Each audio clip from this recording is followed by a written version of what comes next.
Hello guys, welcome to free set tracker. और मैं आज आपको दिखाने वाला हूँ मोंटेज के जो चिपसेट के जो सेट टॉप बॉक्स है, जैसे 2100 DLX हो गया, 2100 प्रो हो गया, फिर A3 A6 हो गया, 7072 हो गया, फिर 8181 हो गया। ऐसे जितने भी मतलब मोंटेज चिपसेट के सेट टॉप बॉक्स है, उसमें उसके अंदर जो जितने इमेज फाइल्स हैं, वो इमेज फाइल्स को अंदर से बाहर कैसे निकालें। तो ये एक्चुअली थोड़ा मतलब नॉर्मली नहीं होता, क्योंकि मोंटेज के जो सॉफ्टवेयर होते हैं वो मतलब मतलब उतना ओपन नहीं है, उसका मतलब डिकोडिंग करना डायरेक्टली पॉसिबल नहीं है। तो मैं इसके लिए कुछ सॉफ्टवेयर यूज़ करने वाला हूँ, जो मैं आप देख पा रहे हैं डेस्कटॉप पे मेरा एक फ़ोल्डर है मोंटेज आइकॉन चेंज। उसके अंदर 2100 DLX का कुछ दिन पहले मैंने एक सॉफ्टवेयर दिया था 2100 DLX के लिए। तो वो सॉफ्टवेयर है यहाँ पे, उसका फ्लैश फाइल है फ्लैश डॉट बिन, जिससे मैं रिसोर्स निकालूंगा, मतलब सारे इमेज फाइल्स निकालूंगा। और एक्सट्रैक्ट फोल्डर बना के रखा है, ये खाली फोल्डर है, कुछ नहीं है इसमें। इसमें मैं इमेज फाइल सब एक्सट्रैक्ट करके रखूँगा। इस फोल्डर में हेलो बॉक्स 8.1 का एक फर्मवेयर रखा हुआ है। अभी हेलो बॉक्स 8.1 का फर्मवेयर क्यों चाहिए, वो आप वीडियो देखने के बाद समझ पाएंगे। LCD में ये नहीं लगेगा, ये काम का कोई इस प्रोसेस में इसका काम नहीं है, लेकिन मैंने पहले से ही रख के रखा था तो इसलिए ये यहाँ पे है। तो हमें यहाँ पे लगेगा मोंटेज फ्लैश एडिटर, ये सॉफ्टवेयर लगेगा। और एक सॉफ्टवेयर है, इसका नाम है हेलो मेनू गुई। GUI मतलब ग्राफिकल यूज़र इंटरफेस। तो ये हेलो बॉक्स का सॉफ्टवेयर के एडिटिंग के लिए ये सॉफ्टवेयर है एक्चुअली। तो उसी को मैं एक्चुअली यहाँ पे यूज़ करने वाला हूँ मोंटेज चिपसेट के जो जो भी सेट टॉप बॉक्स है उसके लिए। तो अभी कैसे क्या करते हैं, सबसे पहले क्या करते हैं, ये जो DLX फाइल है, ये DLX फाइल के अंदर बहुत कुछ है। तो उसमें से हमें इमेज फाइल्स का जो है रिसोर्स वो निकालना है। तो सबसे पहले मैं मोंटेज फ्लैश एडिटर को ओपन कर लेता हूँ। ये हो गया ओपन, और इसके अंदर मैं 2100 DLX का फ्लैश फाइल डालूँगा। डाल दिया। तो यहाँ पे देख सकते हैं बहुत सारा आईडी है और बहुत सारा नाम है। नेम के अंदर देखिए एक जगह है रिसोर्स, और उसका आईडी है 8C और रिसोर्स, ये दोनों चीज़ें चेक कर लीजिए।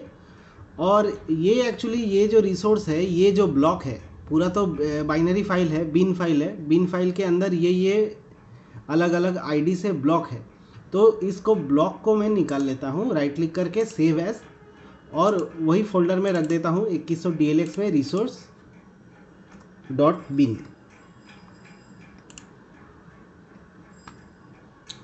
तो मेरा फाइल अभी बाहर निकल आया है, आप देख पा रहे हैं यहाँ पे एक फ़ाइल बन गया है, 911 KB लिखा हुआ है। एग्जैक्ट फाइल देख लेता हूँ कितना साइज़ का है, 932544 बाइट्स। और यहाँ पे आप देख पा रहे हैं 932544 बाइट्स लिखा हुआ है।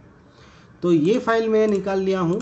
अभी नेक्स्ट प्रोसेस जो है, नेक्स्ट प्रोसेस ये मोंटेज फ्लैश एडिटर का अब कोई काम नहीं है। तो मैं अभी नेक्स्ट स्टेप जो है वो है हेलो मेनू गुई, ये सॉफ्टवेयर में। तो ये सॉफ्टवेयर मैं ओपन कर लेता हूँ। ये सॉफ्टवेयर कई बार हैंग करता है, तो इसको थोड़ा टाइम दीजिए लोड होने में। तो थोड़ा मैं टाइम वेट कर जाता हूँ, क्योंकि इसका एक बड़ा सा मेनू आता है जो ऑनलाइन से डाउनलोड होकर चलता है। नेट कनेक्शन के बिना ये सॉफ्टवेयर ठीक से चलता नहीं। तो अभी मैं करता क्या हूँ, यहाँ पे हेलो मेनू हेलो बॉक्स का जो सॉफ्टवेयर है उसको ओपन करता हूँ। तो मैंने उसको अभी ओपन कर लिया हूँ, और सिलेक्ट करने के बाद ये ओपन करने के लिए ओके प्रेस किया।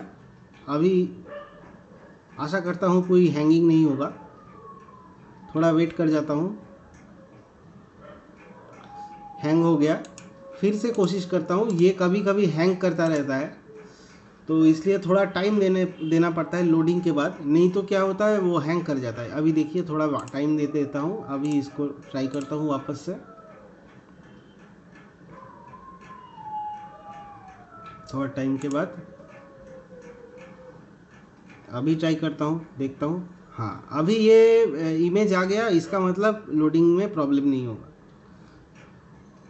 एक्चुअली ये इमेज डाउनलोड करके दिखाता है, इसीलिए थोड़ा डिले होता है। अभी कोई प्रॉब्लम नहीं है।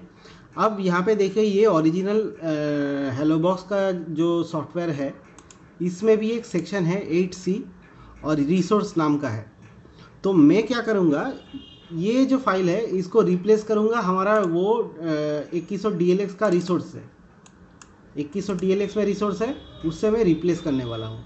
तो यहाँ पे मैं इसको करता हूँ सिलेक्ट 8C को, और इंपोर्ट क्लिक करने के बाद हेलो बॉक्स के ये 2100 DLX के सॉफ्टवेयर जाके रिसोर्स को सिलेक्ट करके ओपन करता हूँ। अभी यहाँ पे लिखा आ रहा है अपडेटेड ब्लॉक 8C, तो मतलब ये ब्लॉक अभी यहाँ पे रिप्लेस हो गया है। रिप्लेस होने के बाद इसको सेव करना पड़ेगा, नहीं तो डायरेक्टली ये ऐसा नहीं होगा। सेव एज कर लेता हूँ। अभी हेलो बॉक्स के अंदर ही सेव करता हूँ कि एक्चुअली तो हेलो बॉक्स का ही फर्मवेयर है। इसका नाम देता हूँ hello box DLX resource .bin, ऐसा शॉर्ट में लिख के सेव कर देता हूँ। अभी देखते हैं कितना सेव हुआ इसका। अभी ये देखिए यहाँ पे सेव हो गया है ये फाइल साइज सेम है, ठीक है। तो अभी इसको मैं एक बार क्लोज कर देता हूँ। क्लोज करने के बाद इसे मैं वापस ओपन करूँगा। अभी भी वही प्रॉब्लम है, थोड़ा वेट करना पड़ेगा। थोड़ा वेट कर जाता हूँ ताकि ये ठीक से लोड हो।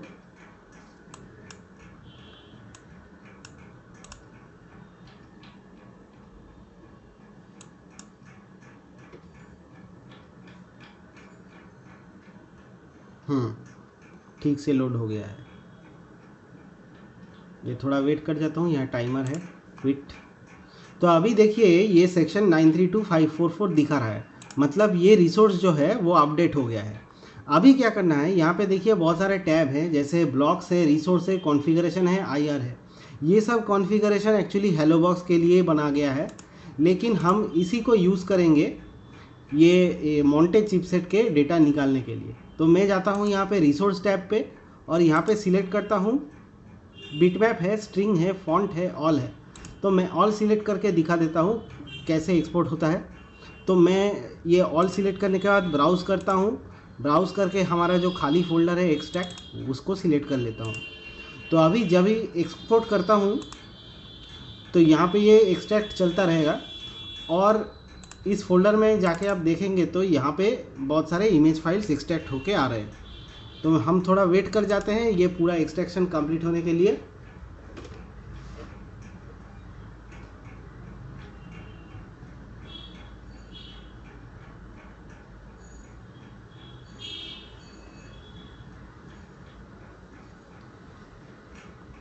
तो अभी एक्सट्रैक्शन चल रहा है, थोड़ा टाइम लगता है क्योंकि लगभग 10 MB तक डेटा रहता है इसमें। कॉम्प्रेस्ड में पूरा कॉम्प्रेस्ड रहता है। आप समझ पा रहे हैं मतलब इसका ओरिजिनल फाइल साइज़ कितना था और कितना डेटा इसमें एक्चुअली कॉम्प्रेस्ड रहता है। तो 2100 DLX में इसमें जाएंगे, देखिए यहाँ पे 911 किलोबाइट्स लिखा हुआ है। हाँ, 911 किलोबाइट्स। अभी ये डेटा जब बाहर निकलेगा आपको मैं टोटल साइज़ दिखा देता हूँ। देखिए यहाँ पे एक्सपोर्ट ऑल ओके लिखा गया, इसका मतलब सारे रिसोर्सेज अभी निकल गए हैं। तो अभी इसका टोटल साइज़ मैं दिखा देता हूँ एक्सट्रैक्ट फोल्डर का। 13.3 MB, मतलब 11.6 MB है साइज ऑन डिस्क ये है। तो एक्चुअली मतलब 11.6 MB डेटा को कॉम्प्रेस करके वो 900 KB के 900 KB में रखा हुआ है। तो इसलिए थोड़ा एक्सट्रैक्ट होने में टाइम लगता है।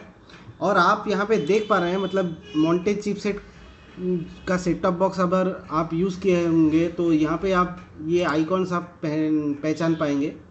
जैसे ये DLNA का आइकॉन है, DLNA ऑन ऑफ का आइकॉन है, और यहाँ पे कुछ QR कोड है, गूगल मैप, अवतार कुछ है, इसका अवतार लाइव TV का कुछ आइकॉन वाइकॉन है, DLNA अनसिलेक्टेड, DLNA सिलेक्टेड,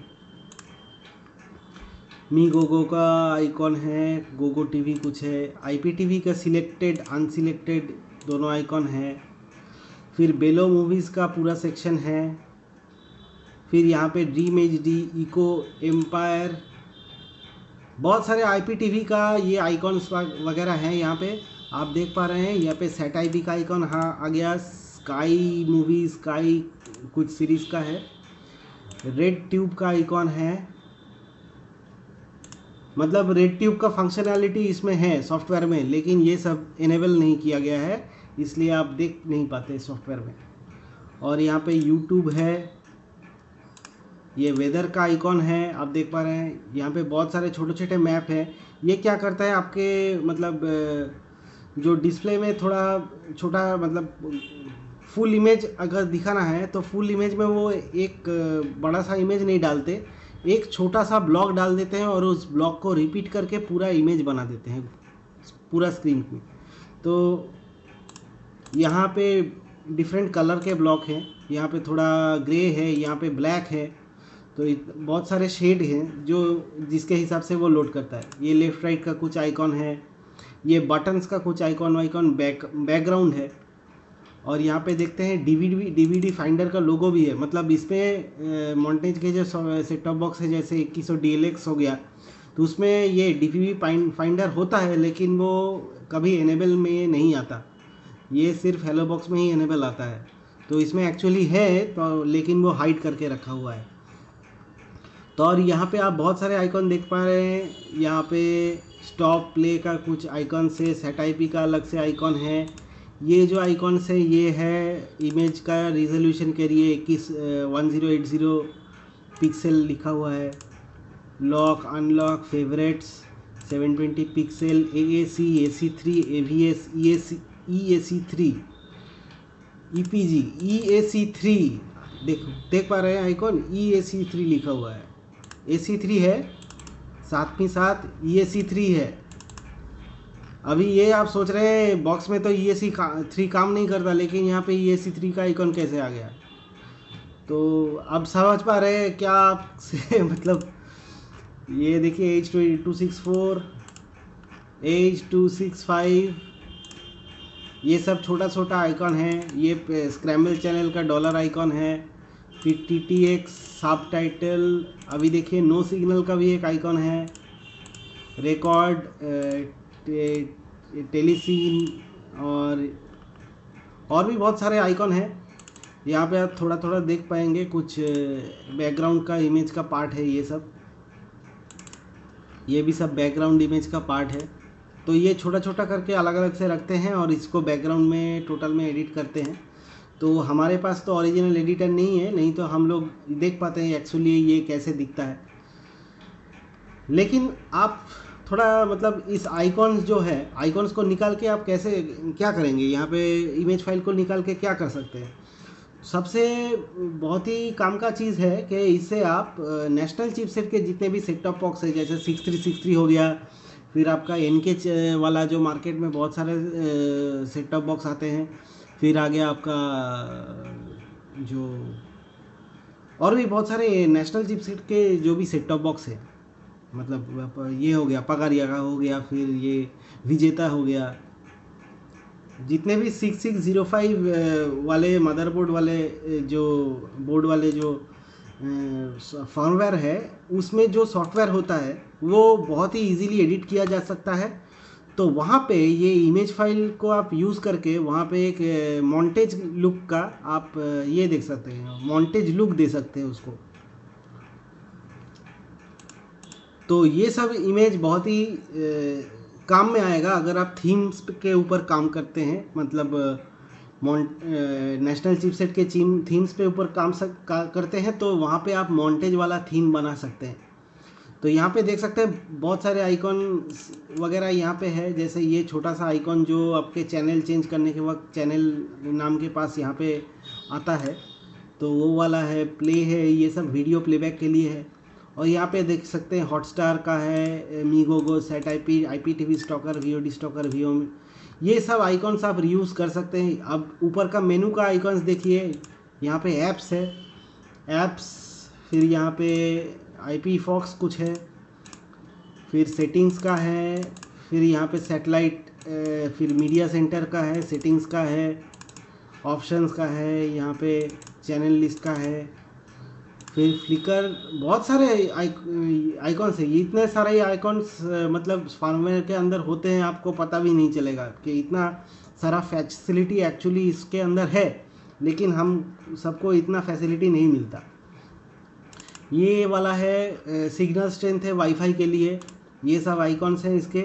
और ये देखिए ये सब वेदर के लिए है, वेदर के क्लाउड्स हैं यहाँ पे, बारिश का मौसम में ये सब आइकॉन दिखाता है।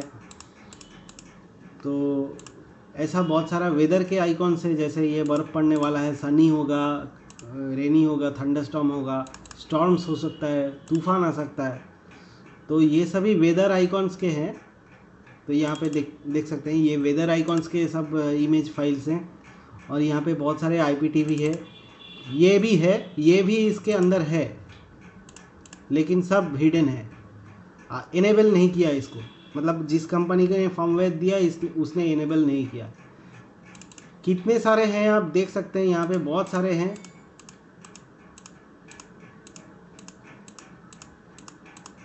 इतने सारे इनबिल्ट फंक्शनैलिटी है, लेकिन आपको सिर्फ गिने चुने फंक्शनैलिटी दिए जाते हैं। यहाँ पे देख सकते हैं ये है फॉन्ट है, ये मॉन्टेज का फॉन्ट आप देख पा रहे हैं, यही है फॉन्ट यूज़ किया जाता है, एरियल फॉन्ट यूज़ किया जाता है उसमें।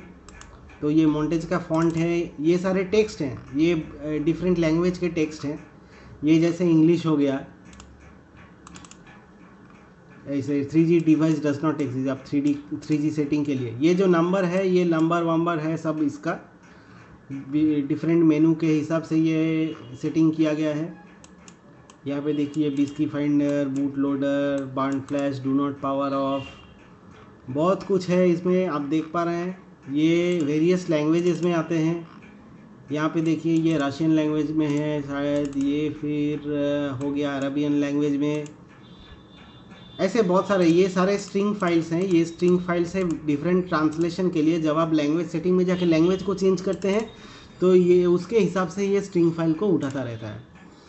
तो दैट्स इट गाइज, ये एक्चुअली मुझे दिखाना था इसका इमेज फाइल कैसे एक्सट्रैक्ट करते हैं।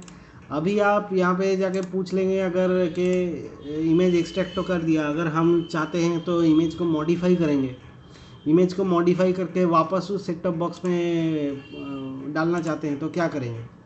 तो भाई मैं इसके बारे में बात नहीं करना चाहता, क्योंकि इसका कोई गारंटी नहीं है इस सॉफ्टवेयर से काम करेगा कि नहीं करेगा। क्योंकि यहाँ पे देखिए, यहाँ पे रिसोर्स पे एक ऑप्शन है रिसोर्स इंपोर्ट का। अच्छा ये आ गया, वेट कर लेते हैं। ये देखिए यहाँ पे एक ऑप्शन है select one folder with resource to import. तो यहाँ से आप रिसोर्स इंपोर्ट भी कर सकते हैं। और इंपोर्ट क्या कर सकते हैं, जो एक्सट्रैक्ट फोल्डर से निकाला गया है सब कुछ आप इंपोर्ट कर सकते हैं। और इंपोर्ट करने के वक्त ये फाइल ठीक से बनेगा कि नहीं बनेगा इसका कोई गारंटी नहीं है, क्योंकि इसके कॉम्पाइलर हेलोबॉक्स का है। डिकम्पाइलर से हो जाता है डिकम्पाइल, लेकिन कॉम्पाइलर जो है वो हेलोबॉक्स का है। मॉन्टेज चिपसेट जो आप यूज़ करते हैं उसके हिसाब से नहीं बनाया गया है। तो मैं अभी तो इसका सलूशन दे नहीं सकता, लेकिन आप ट्राई कर सकते हैं। अगर आपका काम कर गया तो आप देखेंगे कि ये जो एक्सट्रैक्टेड फाइल है, ये एक्सट्रैक्टेड फाइल का साइज़ बहुत बड़ा नहीं होना चाहिए। आप वापस उसको जब एक्सट्रैक्ट करेंगे तो उसका फाइल जो साइज़ होना चाहिए 911 KB या फिर उससे छोटा। अगर उससे बड़ा हो गया तो उसको आप यूज़ नहीं कर पाएंगे। सो दैट्स इट गाइज, यही बताने के लिए मतलब ये वीडियो बनाया है, कैसे आपके जितने भी मॉन्टेज चिपसेट के सॉफ्टवेयर हैं उसके मतलब रिसोर्स फाइल को आप कैसे एक्सट्रैक्ट कर सकते हैं, उसके इमेज फाइल्स को कैसे व्यू कर सकते हैं, यही प्रोसेस आपको दिखाना था। और that's it guys, so keep watching my videos, और मैं कोशिश करूँगा और भी यूज़फुल वीडियोस आपके लिए डालने के लिए। और सब्सक्राइब कर दिए मेरे चैनल। Thank you guys.